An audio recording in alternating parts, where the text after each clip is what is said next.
Hello, everyone. Wonderful to have you today with me for the session on networking abroad, how to build your global career. My name is Lea. I represent Binus University. I am in the role of international communication, engagement, and student recruitment manager. I also teach for Binus Business School. So part of my job at Binus is to build partnerships with schools, governments, other stakeholders, as well as to recruit international students, to teach international business and support international students in their integration within the Binusian community. So I hope that today's lecture is going to be useful. These are our wonderful students from all over the world. So the first question that comes up, why essentially is networking, and especially global networking, important today? Bianca Cole of Forbes Women essentially reminds us that no one is an island. So it is very important that we build long-term relationships which will result in mutual benefits over time. So some of the reasons why we need to network is to trade information, to build trust, essentially, knowing relevant people and having had a past relationship, partnership, or collaboration with them opens up new opportunities, and it helps you essentially being noticed. You can probably think about an instance where you had that selfie with a famous person, you put it on an Instagram, and all of a sudden you had a lot of new followers. Well, this is an example of being noticed through people, through other people who have more visibility than you. You have access to newer opportunities. All the important jobs are first advertised within networks, within institutions.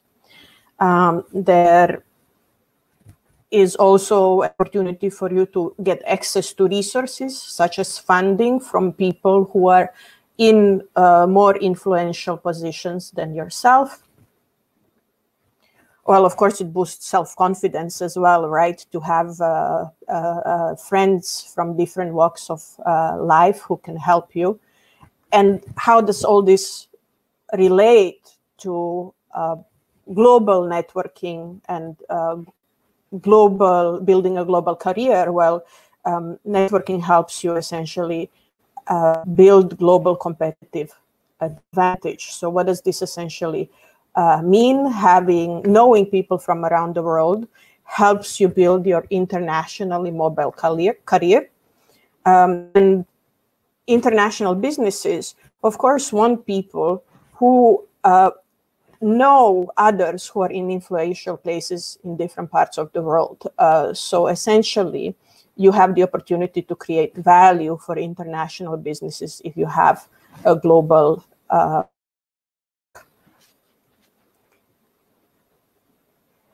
So why students choose overseas study? Because according to one of the QS studies, students are looking for employment prospects. Also very important, which is related to building an international career, they're looking for connections worldwide in 45% of the cases. Quality of education, of course, important. Student experience, opportunities to travel. But building connections is among one of the most important reasons.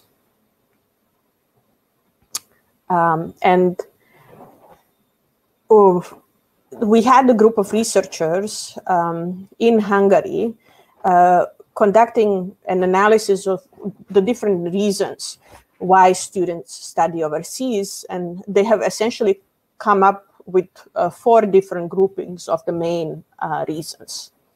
One of these is, of course, cost.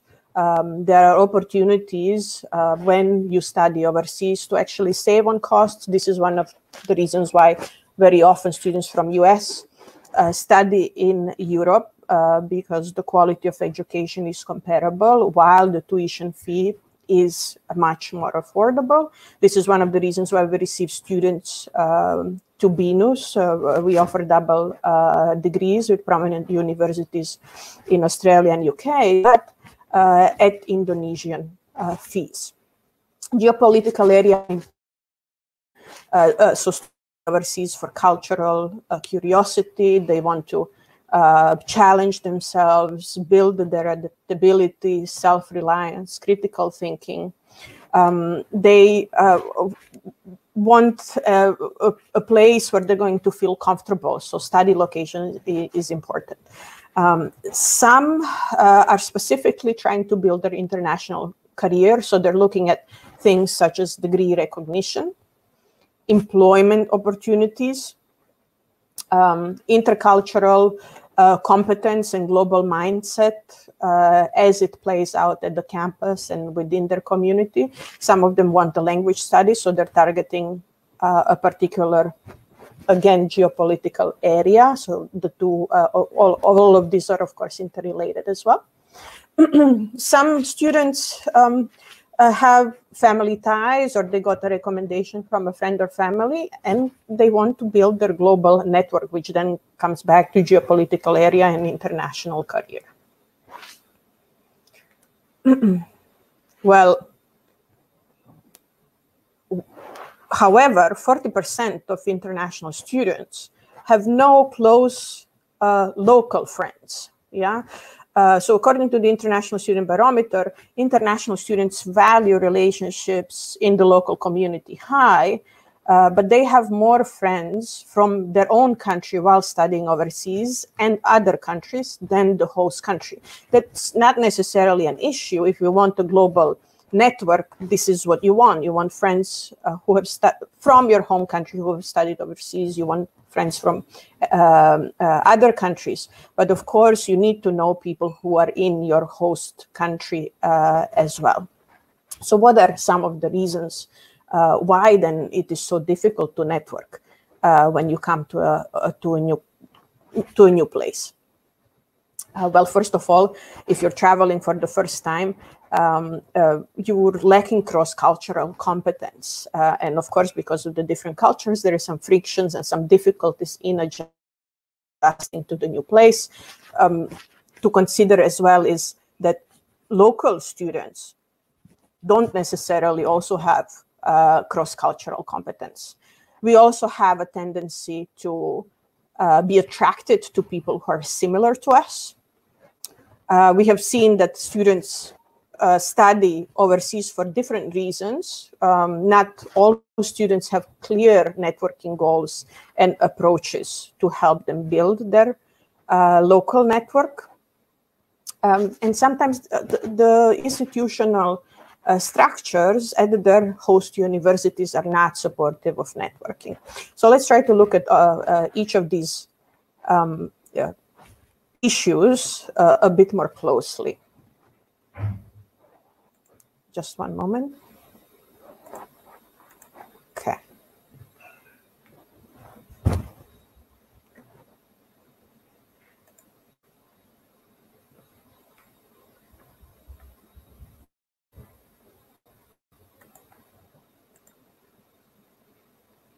All right, so intercultural competence. Interculturalist Gary Weaver in 1986 introduced the concept of surface and deep culture, and I'm sure you have all seen this iceberg symbolic before. So there are visible elements of culture, such as food, literature, different types of games, music. But then a lot about the culture hides beneath the surface, such as the different communication styles, notions of leadership, of democracy, of friendship, approaches to marriage, concepts of fairness, attitudes towards different things, towards elders, towards work. All this differs, of course, across cultures. And this, when two cultures that don't know each other meet, this results in, to some extent, stereotypes, oversimplified ideas of different groups, in unconscious bias, unsupported positive and negative judgments of the other culture. And essentially, in microaggressions, these are brief and commonplace daily verbal or behavioral indignities, whether intentional or unintentional, that essentially create this friction between the two different countries or cultures in general. So let's try to hear from one of the students in the United States, but this can be happening essentially anywhere, about her experience as an international student.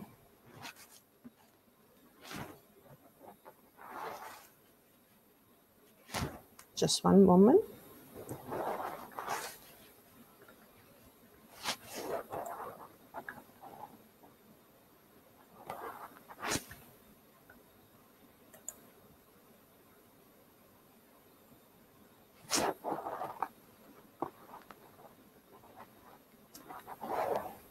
I will try to wait for one more second. If we have a technical issue,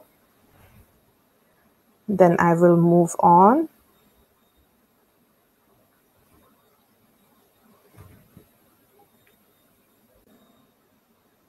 Hello, Lea. Hello. Is your presentation ended? No, I'm still sharing. Okay, great. You can continue then. Thank you very much, Lea. Yeah, it's not ended. I wanted to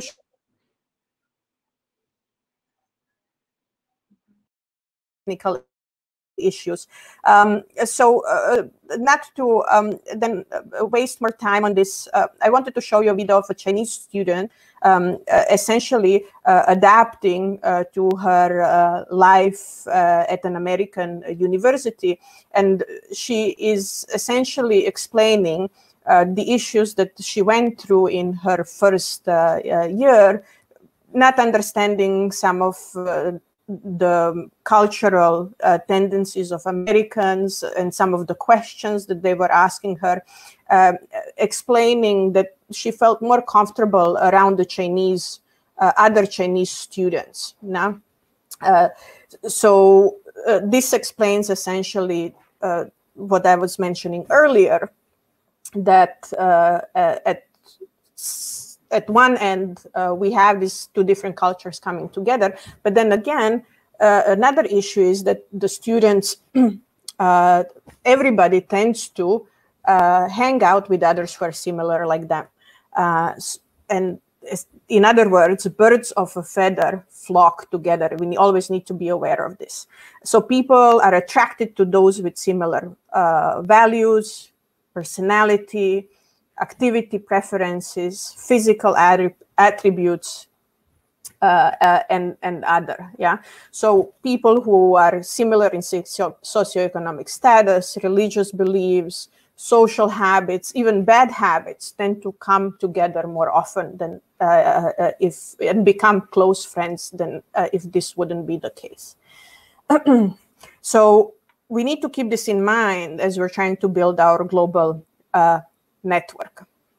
Of course, why? Because we also need complementary attributes. Yeah. So we hang out with people that have similar habits to us because it makes us feel comfortable. But in order to succeed, we need to hang out with people who are different from us as well. Nah? And this is where the social capital theory comes in, saying that essentially we are more successful the more we build important connections with strong ties with very close friends. Weak ties are as well important, and they lead to certain connections and to certain resources and that we and otherwise don't have as individuals. And we also need to be aware of the absent ties. So where should we be building more friendships in order to have access to resources? Yeah. So why is it so difficult? We know another reason is, well, we have networking fears. How do I start a conversation with someone new? What if I reach out to someone and then I get rejected? How do I keep in touch afterwards? Who should I be reaching out to in the first place?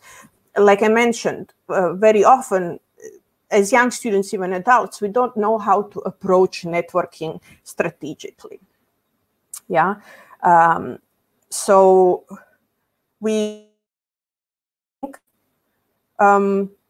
question one, how do I start the conversation with someone new?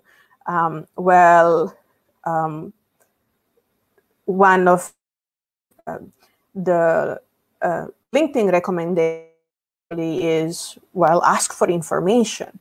People want to be asked something. They essentially like to give advice and feel valued. When you ask information for somebody, you make them feel valued.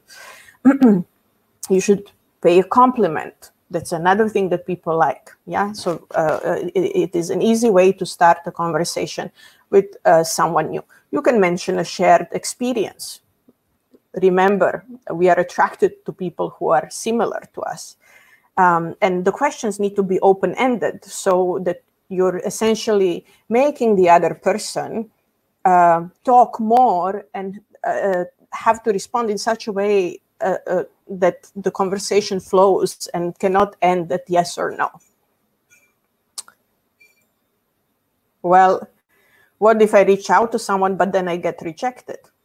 Yes, that's also a fear that we all have, and probably one of the most important fears to the fear of public speaking. Well, again, advice from experts is, well, what can the worst case scenario be? It can happen that you are rejected when you call somebody for coffee. Maybe people are busy.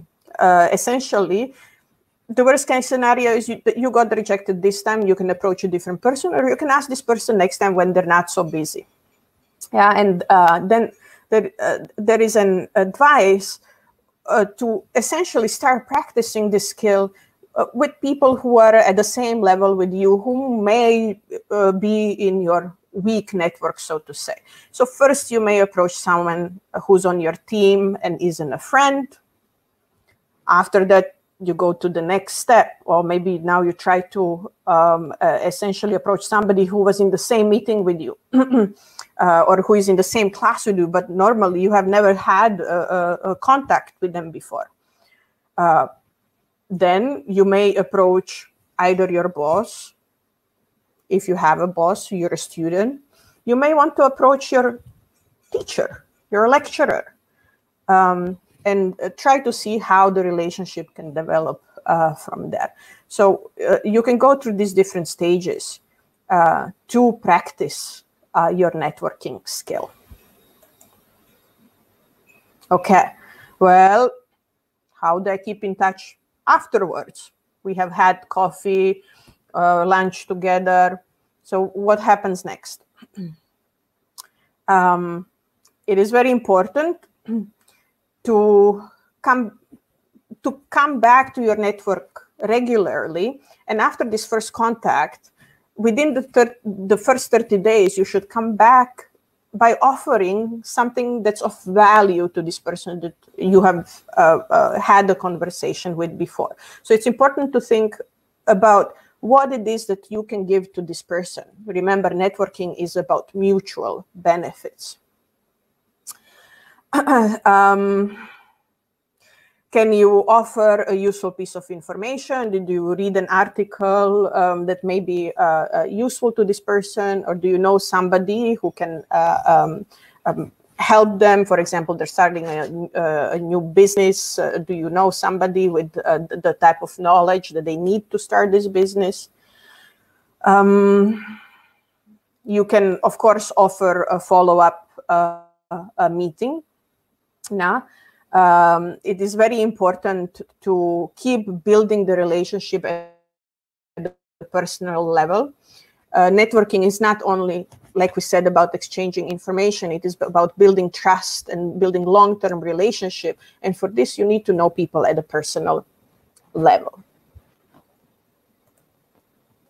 And we don't like to do this, but essentially, networking, the approach to networking needs to include the follow-up system. You have to approach this strategically. Yeah, so you have to have a list of people that you think you need to meet in order to build your global career, and have a diary on how the conversations unfolded and when you last time followed up with them, so that you can plan for regular contact with these people.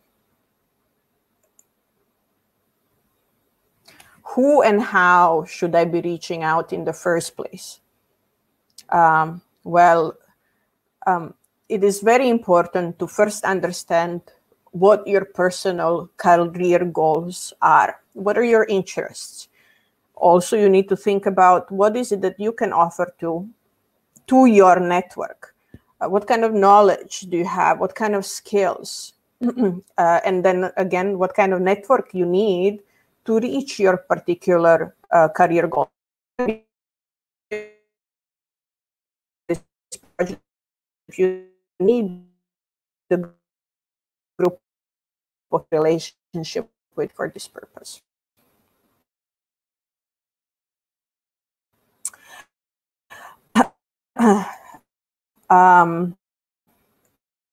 You need to understand this.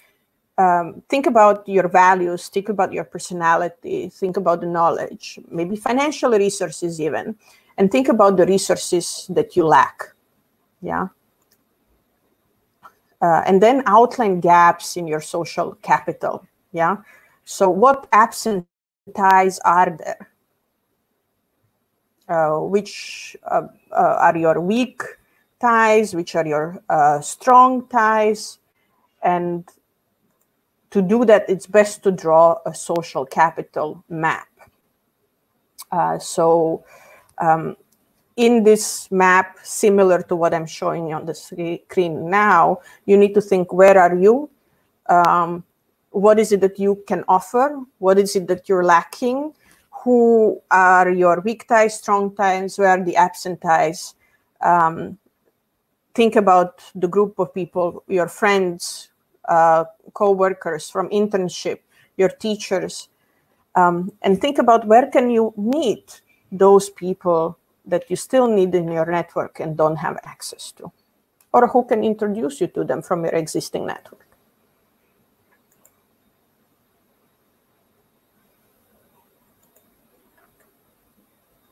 Okay.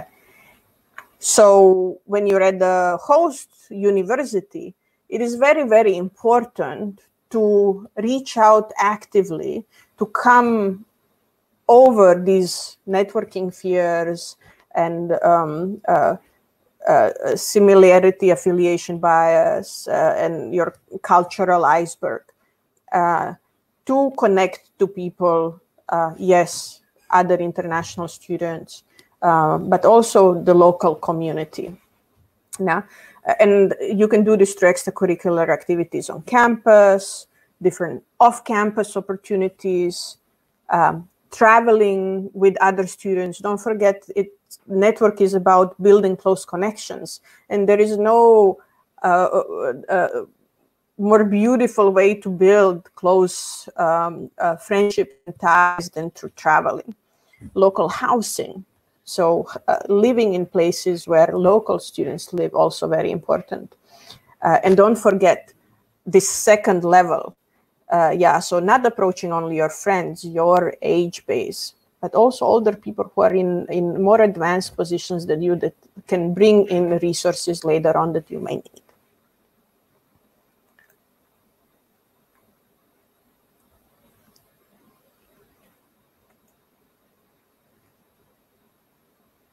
Next slide is coming, one moment.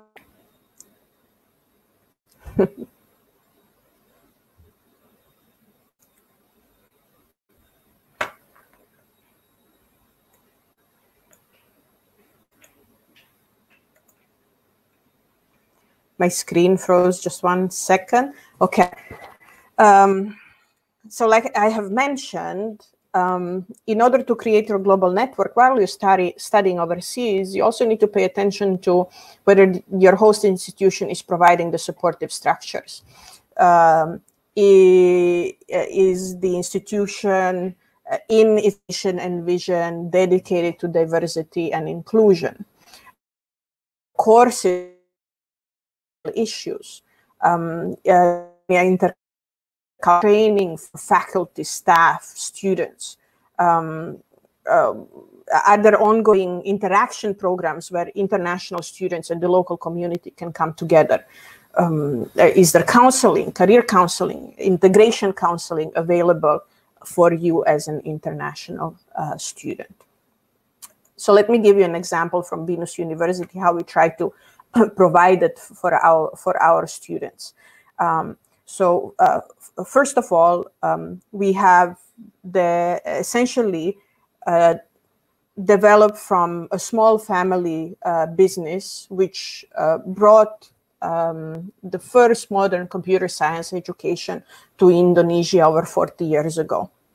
So the vision of the university is to connect with the international community, to foster and empower the society, to build the nation, and as well contribute to the international community by empowering Indonesia.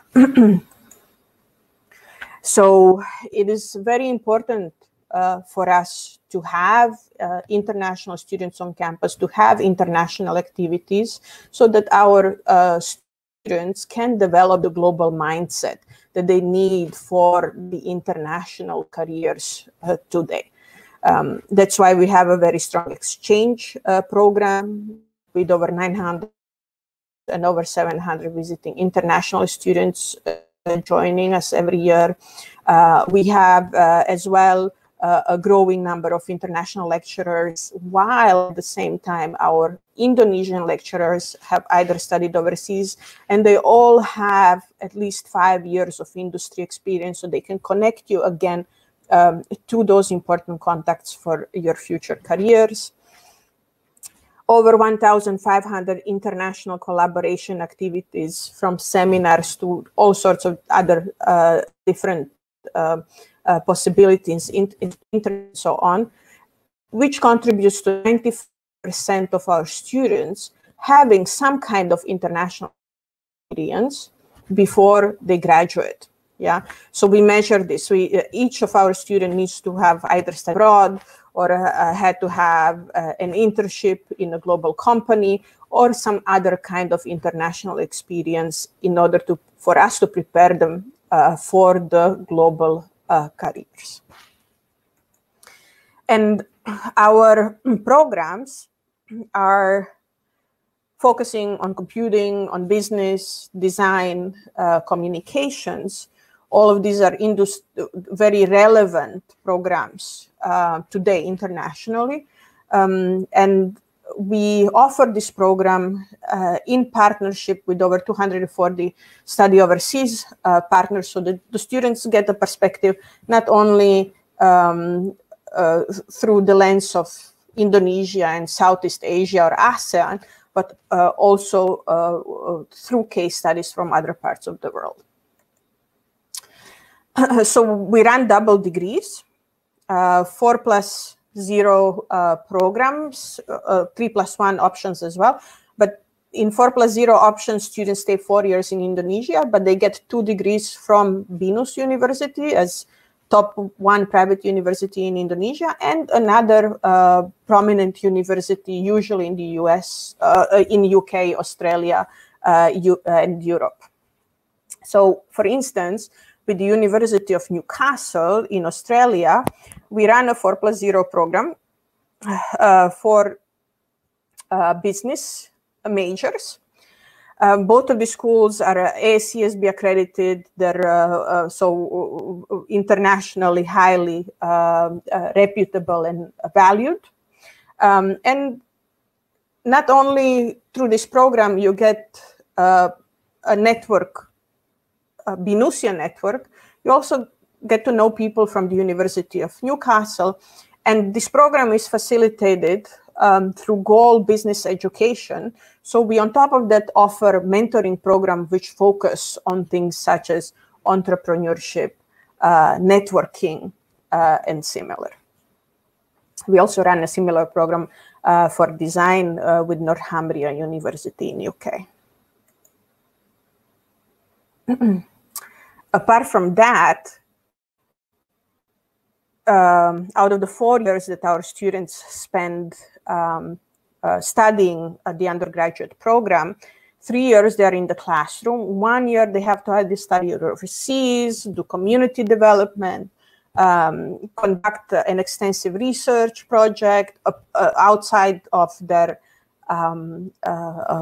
final research thesis. They can be a part of our incubator, or they can have an internship. Yeah, so 95% of our students are employed following graduation because of this approach. And I have mentioned location is important as well. We are in Jakarta, which is a center of digital economy in Southeast Asia. It is also a very multicultural city, and many global businesses have their offices here. So you have access to very important opportunities living in Jakarta. I started with our mission, our Binusian values, very important as well. So we are trying to build students that strive for excellence, that persevere, that have high integrity, respect for different backgrounds, that innovate, that work well together.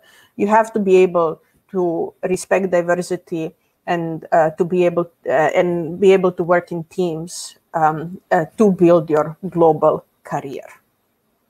Yeah. So, for instance, at least one assignment within each of our courses is usually going to be a group project. Yeah. So you definitely learn how to work in groups when you're at Binus. Okay. Apart from that, we offer counseling, psychological, academic, career counseling to our students. We mentor students. We have a very lively iBuddy program, meaning local students helping new international students adjust to their life in Indonesia during their first year. We have peer tutoring. I have already mentioned Goal Business Education mentoring for our business students on the 4+0 program with the University of Newcastle.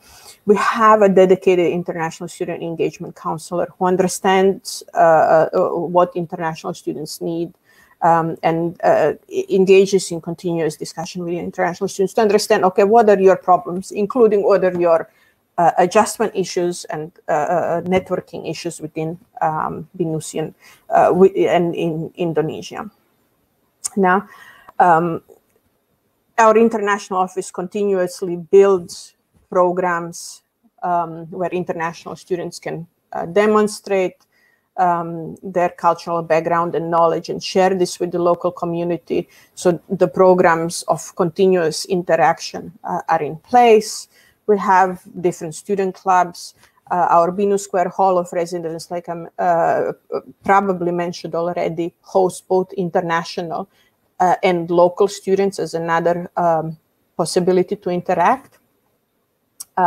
And finally, we also offer a very generous scholarship covering full tuition and accommodation for international students, so that we open doors as well to students who may be in financial need to get access to Binusian community and essentially to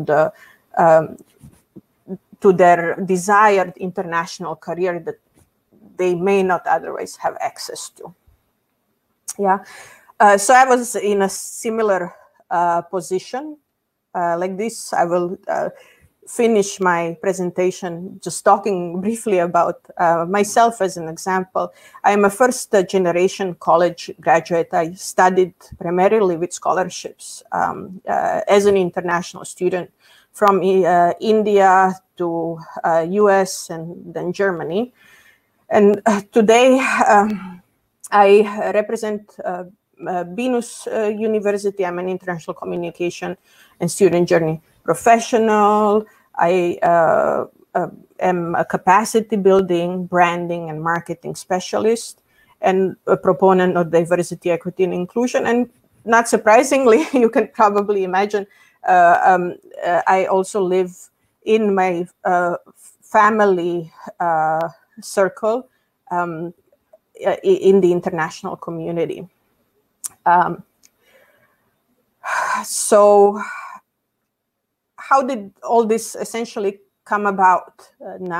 So when I was growing up, it somehow ended up being outgoing, always dedicated to high quality output, upholding strong values. And then with time, I developed, because I was offered the scholarship in India, knowledge of English, knowledge of international education, intercultural communication. And this opened up different opportunities. Because I was very outgoing and good in academics and well connected among other students and close to teachers, I was recommended for a UWC United World College Scholarship. Then at another point in my life, always being in some kind of financial trouble, when I wanted to do my master's degree, I didn't get a full scholarship, but I was able to borrow some funds from friends from college and high school to do that, which was possible because they trusted who I was from knowing, from the years of knowing each other before. Then thanks to my Indonesian husband, when I came to Indonesia and his network, I was able to land a dream job in Indonesia. And then I was also quickly noticed and got a promotion at Binus University to my current position. So what I want to emphasize before I close is that in order to have an international career, you need to have clear goals. You need to understand all these issues that play out as we're trying to develop the network. But very important is to essentially build your own brand and build your own knowledge on the way that you can contribute to this network. Yeah. So how do you build your international career? It's very important to network globally. Don't forget to build the knowledge, to remember what your values are, and stay true to those values. And then think as well about how your study overseas option, university and location, contribute to your international career goals. Yeah. Just before we move to Q&A session, so if you want to connect with Binus, these are some of our social media handles. And then I strongly recommend Hive Indo, our online magazine, where you can hear more about Binusian community from our students and our staff. And this is my contact details. You can scan the QR code or go to the bit.ly link to request more information about us. Thank you.